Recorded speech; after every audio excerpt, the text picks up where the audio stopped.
Le Saint-Esprit fait de nous un lieu d'habitation digne de lui. Elle est vue comme sont vus le tronc et les branches de l'arbre. Romains 8, 9. L'Esprit qui habite en nous nous remplit d'amour, de joie, de paix et de douceur. Nous ne pouvons pas devenir humbles par nous-mêmes. Nous devrions désirer être préparés par lui pour être l'habitation de Dieu. L'Esprit vivifiant donne la vie à notre corps mortel. Romains 8, 11. Il nous donne une force supplémentaire pour les besoins quotidiens, nous aide à faire notre travail fidèlement et nous donne la force pour apporter l'Évangile. Il est l'Esprit qui guide, Romains 8, 14, et qui nous enseigne à être conduits par lui et nous aide à trouver la volonté de Dieu.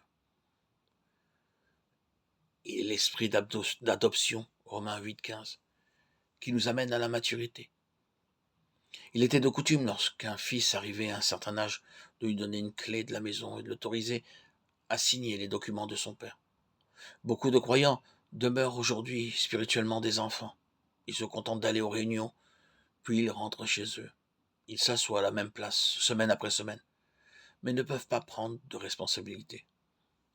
Regardez autour de vous, afin de voir ce que vous pouvez faire vous-même pour Dieu.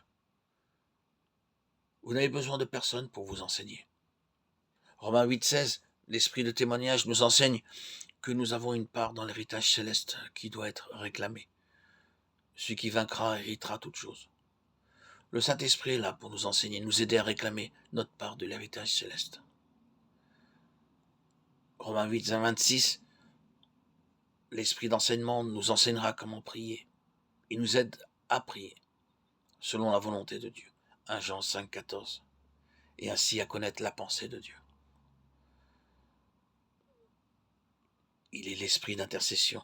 Romains 8, 27. Le Saint-Esprit intercède pour nous.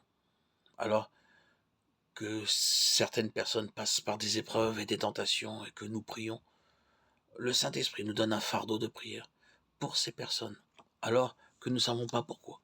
Parfois, le Seigneur peut nous réveiller dans la nuit pour nous communiquer un fardeau de prière. Le Seigneur fut conduit au désert par le Saint-Esprit. Et l'Esprit le prépara avant la tentation. Il nous préparera également pour ce que nous aurons à affronter. Le Seigneur Jésus fut oint du Saint-Esprit, selon Ésaïe 11, 2. L'esprit de sagesse lui fut donné pour l'équiper en vue de l'œuvre pour laquelle il était venu. Ésaïe 11, 2, 5. Il était ainsi capable de parler avec autorité. Matthieu 7, 29, Jean 7, 46, Luc 4, 22, 32. Ésaïe 42, 1, 3. Par l'Esprit de Dieu reposant sur lui, il supporta toutes choses patiemment et ne fut jamais découragé. Par le Saint-Esprit, il apporta l'Évangile patiemment et avec amour. Acte 10, 38. Ce qu'il disait était compris et apporté avec puissance et autorité. Ésaïe 61, 1, 3. Par l'Esprit de sainteté et par la résurrection, il fut déclaré Fils de Dieu. Romains 1, 4.